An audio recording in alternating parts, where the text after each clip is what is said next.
Singapore is one of the smallest countries in the world. You can drive from one side of the country to the other in under an hour. There are no massive rivers, no endless farmland, and almost no extra land left to develop. Just 728 square kilometers packed with skyscrapers, highways, ports, apartments, and dense urban life. And yet, this tiny city-state has made one of the most ambitious food promises on Earth. By 2030, Singapore wants to produce 30% of its own food locally. Not by expanding farmland. Not by clearing forests. But by reinventing how food itself is grown. Because Singapore faces a problem more serious than most people realize. The country imports over 90% of everything it eats. Rice, vegetables, meat, fish. Almost all of it comes from other countries. For decades this worked perfectly. Singapore was rich, globally connected, and could buy food from almost anywhere in the world. Then COVID-19 changed everything. Global shipping slowed down. Borders closed. Countries started restricting food exports to protect their own populations. Supply chains that seemed permanent suddenly looked fragile. Singapore realized something important. Food imports are convenient during stability. But during a crisis, they become a vulnerability. For a country with almost no farmland, food security suddenly became one of the most important national priorities. And Singapore responded with technology. The first major breakthrough came from vertical farming. In 2012, a company called SkyGreens launched the world's first commercially successful low-energy hydraulic vertical farm. At first glance, the system looks futuristic. Tall aluminum towers rotate slowly while trays filled with vegetables move upward into sunlight and back down again. The entire movement is powered using a small amount of flowing water. The idea is simple but brilliant. Every plant receives equal sunlight, airflow, and water while using only a tiny amount of land. No giant tractors. No massive fields. Just vertical efficiency. SkyGreens can produce vegetables at yields nearly 10 times higher per square meter than traditional farms. Leafy greens like bok choy, spinach, and lettuce are harvested fresh and delivered directly to Singapore supermarkets within hours. And perhaps most importantly, the system proves something. It proves Singapore could actually grow food commercially despite having almost no agricultural land. But vegetables alone were not enough. Singapore also needed protein.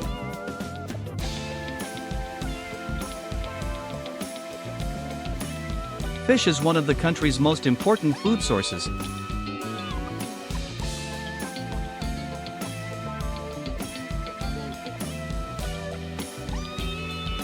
But traditional fish farming is difficult in Singapore.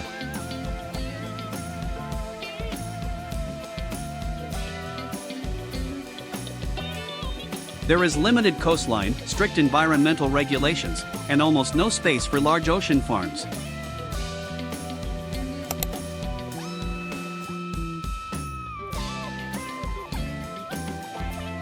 So Singapore built fish farms inside buildings.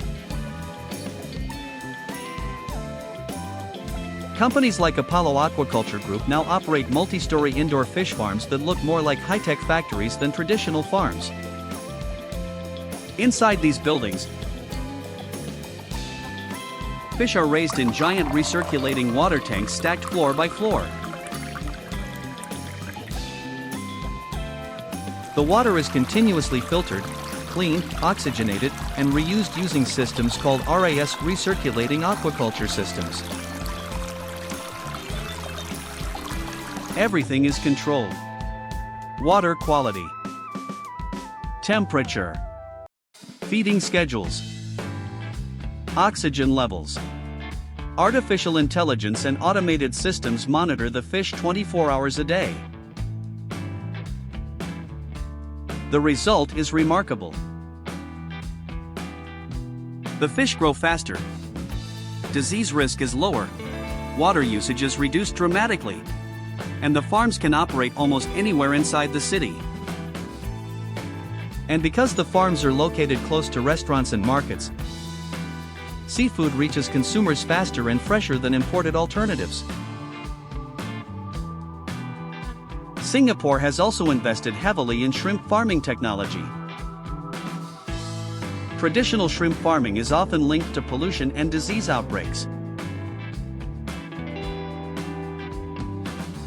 But Singaporean companies are developing indoor zero-discharge shrimp farms where water is almost completely recycled. The goal is not just producing more food. The goal is producing food sustainably inside one of the most land-scarce countries on Earth. But Singapore's farming revolution didn't stop at vegetables and fish. It moved into something even more surprising: eggs and insect protein. One of Singapore's largest egg producers, Choose Agriculture, now operates high-tech multi-story chicken farms. Instead of massive open land, chickens are raised inside climate-controlled buildings where feeding, ventilation, and egg collection are heavily automated.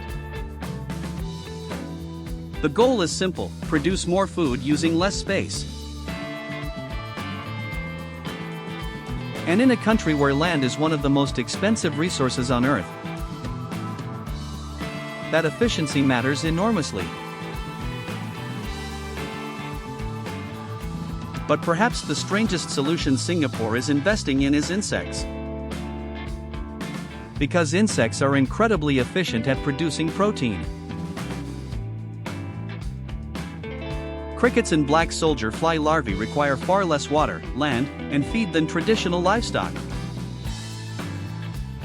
They grow quickly, produce very little waste, and can even survive on food scraps and organic waste. Singapore became one of the first countries in Asia to officially approve insect farming for human consumption. Today, startups are already raising insects at industrial scale, turning them into protein powder for fish feed, animal feed, and future food products. It may sound futuristic or even uncomfortable. But for Singapore, food security is not about comfort. It's about survival. And when land is limited, every square meter matters. To support all of this, Singapore built something called the Agri-Food Innovation Park. A dedicated hub where vertical farming companies, food technology startups, aquaculture researchers, and AI agriculture labs work together in one place. The goal is bigger than simply growing food. Singapore wants to become one of the world's leading food technology centers.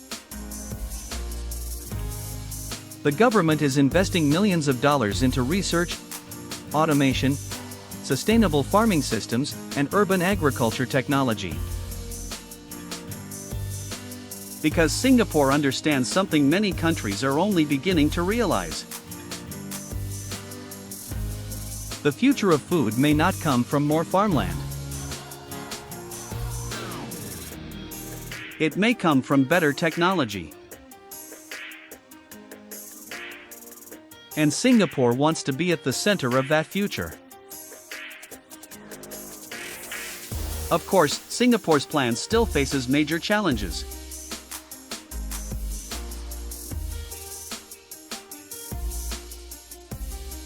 Food produced locally is often more expensive than imported food.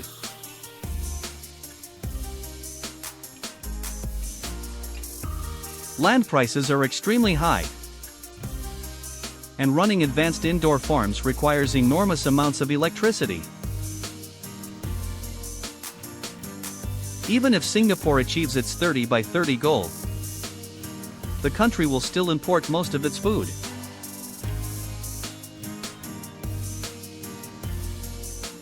But the purpose of the strategy is not complete independence. It is resilience. If global supply chains collapse again, Singapore wants enough local production to prevent a national crisis.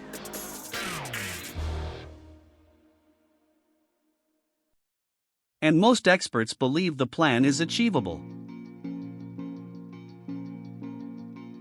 Especially as farming technology becomes cheaper, smarter, and more efficient every year.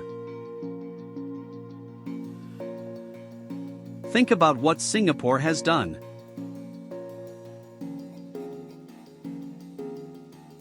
A country with almost no land decided it would reinvent farming itself. Vegetables grown in rotating towers.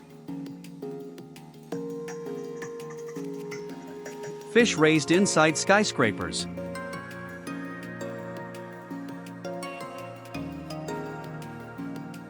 Automated egg farms. Insect protein factories. Artificial intelligence controlling food production. Singapore didn't have the luxury of relying on traditional agriculture. So it engineered an entirely new version of farming. And the rest of the world is paying attention.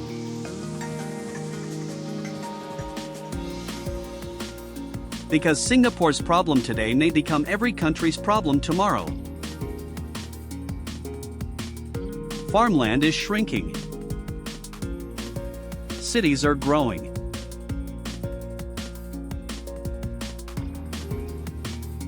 Climate change is making agriculture harder every year. And in that future, the farm may no longer be a field. It may be a building. It may be a laboratory. It may be a skyscraper. Singapore's experiment could become one of the most important farming transformations of the 21st century. If this video changed the way you think about food, that's exactly why AgriWorld Docs exists. We explore the world's most fascinating agricultural innovations, technologies, and farming revolutions happening right now.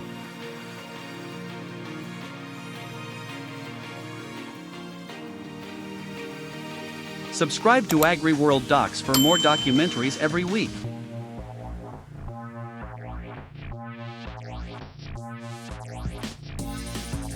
And tell me in the comments.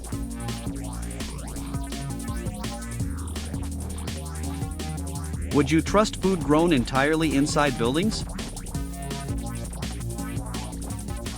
See you in the next documentary.